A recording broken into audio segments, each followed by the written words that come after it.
Coming up, cleanup from Hurricane Fiona continues as Hurricane Ian threatens Florida. Plus, a look at your Plattsburgh weather, entertainment, and sports. Tonight on PS News.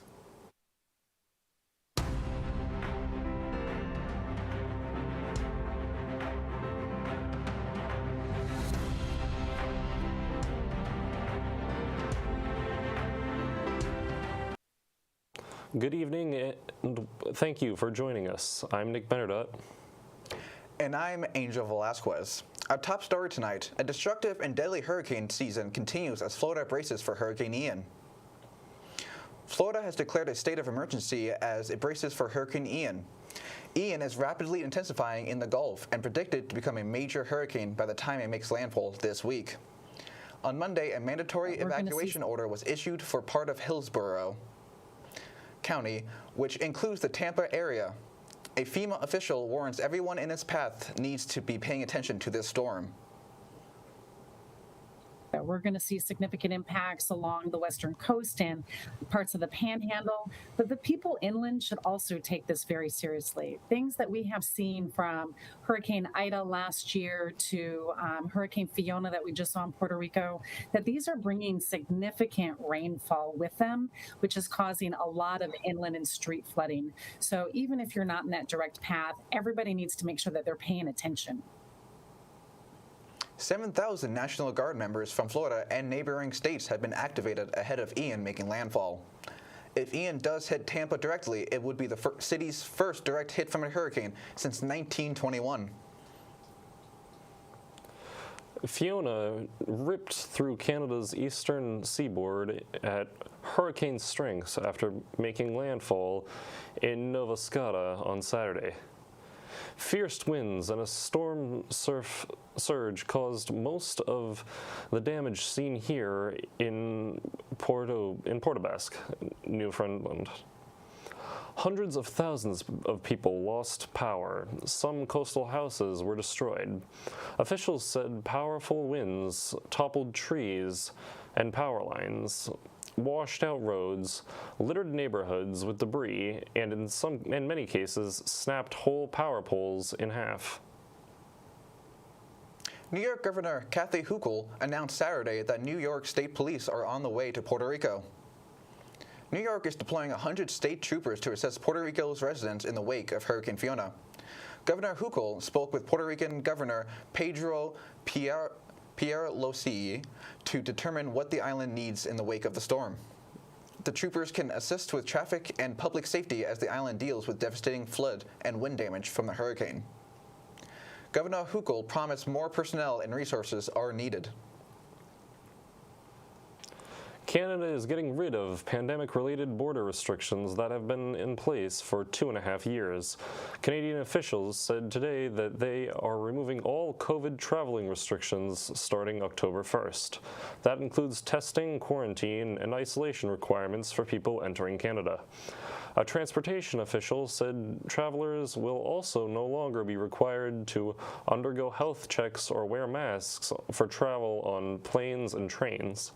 Similar changes will also apply to cruise line passengers and crews who will no longer be subject to vaccine requirements or testing before boarding. For more information, travelers can visit canada.ca/travel.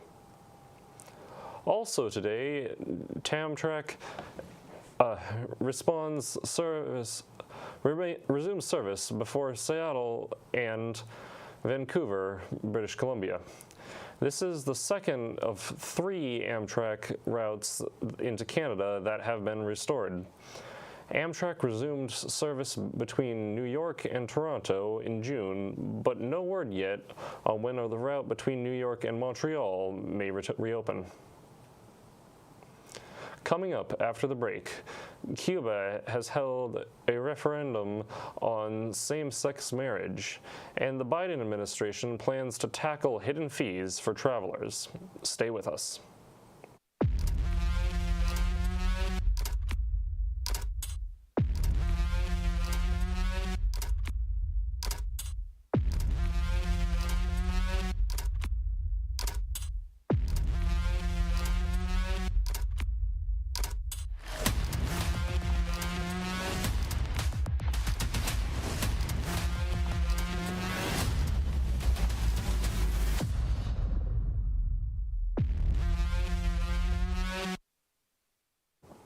Same-sex couples can now get hitched in Cuba. Voters on the island legalized gay marriage in a referendum Sunday. The National Electoral Council says a clear majority supported a family code that also increased protections for women, children, and the LGBTQ community. The White House wants to make flight tickets more transparent. During a meeting earlier today, President Joe Biden proposed a new rule calling the travel industry to be more upfront with how customers are being charged for baggage cancellations and flight changes. According to a draft release from the Department of Transportation, travel sites and airlines will have to disclose any possible additional fees the first time an airfare is displayed. Biden stressed the importance of travelers being able to see exactly how much their tickets will cost. Among those taking part in Monday's meeting with Biden were Transportation Secretary Pete Buttigieg and Defense Secretary Lloyd Austin.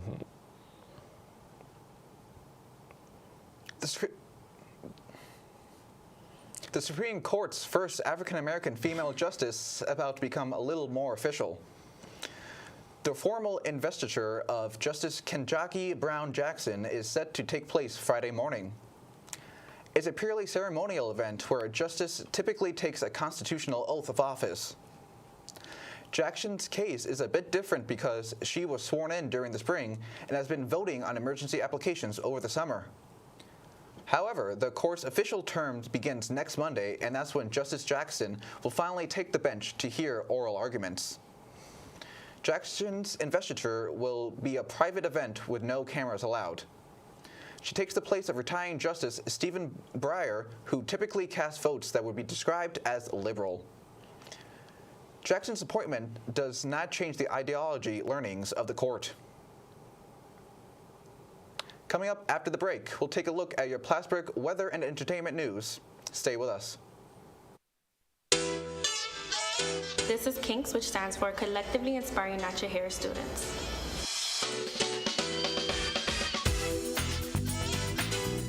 We like to promote people to embrace their natural hair and just love who they are. Every spring semester we have a hair show, so if you're interested in modeling, hairstylist, and a makeup artist, this is something to look forward to every spring.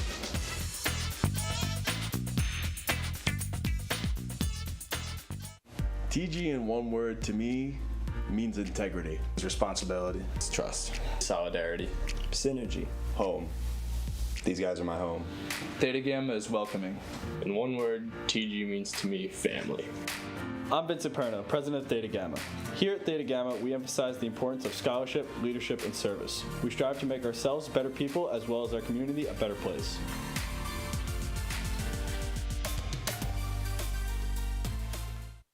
Welcome back. I'm your meteorologist, Marcel Gibbs. Now let's take a look at your Plattsburgh weather. We are finally crawling out of the 50s and getting back to more decent temperatures, aka the 60s. We're seeing 56 for Owl's Head, and we're seeing 54 for Vermontsville, 58 for Dannemora, and 62 for All Sable Forks, the first 60 on our board, 66 for Plattsburgh, 65 for St. Albans City, and finally 66 for Wilson. Now let's take a look at your 5-day forecast. We are slowly crawling out of the rain showers and getting back to the sunshine that we all want. We're seeing 64 for Tuesday along with the rain shower. We're seeing 60 for Wednesday, rain, but a little bit of sun peeking through. Rain is finally gone on Thursday with the temperature of 56 and the sun peeking out a little bit more that day. We're finally breaking 50, well, going back to 60 on Friday with the temperature of 63 and full sunshine out today, so maybe we'll actually feel it. 67 for the final day, Saturday, and we are getting a full head of sun. Now that's all for your weather. I'm Marcel Gibbs. Now back to the desk. Thanks, Marcel. Apple picking season is now underway, and today is National Johnny Appleseed Day. September 26th marks the birthday of the man credited with planting apple trees across America. His real name was John Chapman, born in Leominster, Massachusetts, back in 1774. From there, he moved to propagate apple seeds in Pennsylvania, West Virginia, Ohio, and Indiana. Eventually, he started orchids in Illinois, Iowa, Michigan, and Wisconsin. Many cities across those states honor Johnny Appleseed with parks or monuments. Now let's take a look at what's happening in the world of entertainment with your PS Entertainment Update. Here's Edward. Thanks a lot. Darth Vader's deep voice will live on with and without James Earl Jones. He's been recording the legendary Star Wars villain's lines since 1977, but the 91-year-old actor hasn't done any voice work for the franchise since 2019. According to Vanity Fair, Jones took part in an artificial intelligence program that helped recreate his voice for future projects. A Ukrainian startup called Respeecher worked on developing of a version of Jones' voice, which was featured in the Disney Plus miniseries Obi-Wan Kenobi. Vanity Fair also reports Jones signed off on the deal to allow his voice to be used in future Lucasfilm projects through AI and archival recordings. The new sponsor of the Super Bowl halftime show is stepping up in a big way, announcing Rihanna as the 2023 headliner. Rihanna confirmed her participation with a tweet of a picture showing her hand holding a football with the NFL logo. The announcement came from Apple Music, which took over sponsorship from Pepsi. The soft drink giant had been the NFL's previous partner for a decade. Jay-Z will serve as executive producer for the show. The music and fashion icon will perform at Super Bowl 57 in February of 2023. The saga between Elon Musk and Twitter is entering a new phase, and this matter probably won't be described in 280 characters or less. Lawyers for the social media site began questioning Musk on Monday, and the process could take up to 3 days. Matter at hand, ongoing litigation regarding the $44 billion acquisition deal that is in limbo. Earlier this year, Musk tried buying out Twitter, claiming the social media platform wasn't honest about the number of spam accounts on the site. Twitter officials say Musk's claims are, quote, factually incorrect. A 5-day trial is scheduled to start next month. That's all from entertainment. This has been Edward Balarjan. When we come back, you'll have Ryan Nista with your PS Sports Update. Makes me feel confident. Dance corps means to me family. Dance corps is motivating. Dance corps means new friends. Dance corps means old friends. Dance corps means unity. Dance corps means creativity. Dance corps means love. Dance corps is fun. Dance corps means friendship. Dance corps is exciting. Dance corps is my support system. Dance corps is my favorite thing.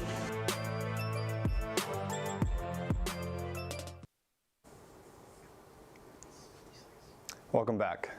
With your PS Sports Update, I'm Ryan Nista. Plattsburgh State fall athletic teams are in full swing. Starting on the turf, women's soccer, who has a 4-2-1 record, faced off against SUNY Geneseo this past Saturday, a team the Cardinals haven't beat since all the way back in 2016. The Cards will go into the first half tied, leading in shots on goal, corner kicks, and fouls. In the second half, though, Geneseo would lead in shots on goal 6-5. One of those shots finally reached the net with only 8 minutes to go in the half. That goal would be scored by Geneseo's Dana Shopes. Plattsburgh would not answer back and would fall to Geneseo for a 6th straight year, 1-0. The team looks to bounce back and win their first SUNY competition against SUNY Potsdam at home this Wednesday afternoon at 4 p.m. Inside SUNY Geneseo's College Stadium, men's soccer, who are also 4-2-1, will be facing off against the Knights. Similar to the streak carried by Geneseo's women's team, Plattsburgh's men's team haven't lost to Geneseo since 2016, looking to continue a 5-game win streak. At the half, the score is tied 0-0, but not even 2 minutes into the second half, the Cards would score. The goal would be scored by Juan Velez and be assisted by Trey Eckert. With 15 minutes left in the half, the Cards would score their second goal, this one scored by Brian Coulan, who would take a demanding 2-0 lead. Plattsburgh State would hold on to this lead and capture their first SUNY win of the season, in doing so increasing their win streak against SUNY Geneseo to 6 games. The Cards will face the Bears at SUNY Potsdam this Wednesday night at 7 p.m. The Plattsburgh State women's volleyball team hit the road this weekend to face off against Oswego State and SUNY Cortland. They would lose both matches in 3 sets, making their overall record 4-7, and starting off 0-2 in the conference. The Cards will look to even their conference record this upcoming weekend at home, facing off against SUNY Oneonta and SUNY New Paltz. Match 1 against the Dragons will occur Friday night at 6 p.m. inside Memorial Hall. And last, but certainly not least, we have cross country. Men and women's cross country both competed in Canton this past weekend at the Ronald C. Hoffman Invitational. Both teams would finish 5th overall in very close races. For the men's team, sophomore Noah Bonesteel led the Cardinals with a 10th place finish, covering the 8-kilometer course in just 27 minutes and 2 seconds. Behind him was first-year student Ethan Call and junior Michael Brockway, who took 21st and 25th place. For the women's team, junior Aizen McDonough led the Cardinals with a 24th place finish, completing the course in just 25 minutes and 20 seconds. Behind her would be sophomore Sarah Smith, who would finish in 34th place at a time of 26 minutes and 13 seconds. The next meet for both teams will occur on October 15th at the Connecticut College Invitational. With your PS Sports Update, I'm Ryan Nista. Now back to the desk. Thanks, Ryan. Unfortunately, that's all the time we have for tonight. Thank you for joining us. To stay up to date with the PSTV and all Plattsburgh State TV, please be sure to follow us at Plattsburgh State TV on all social media platforms. I'm Nick Benardot. And I'm Angel Velasquez. As always, thank you for joining us and have a good night, Plattsburgh.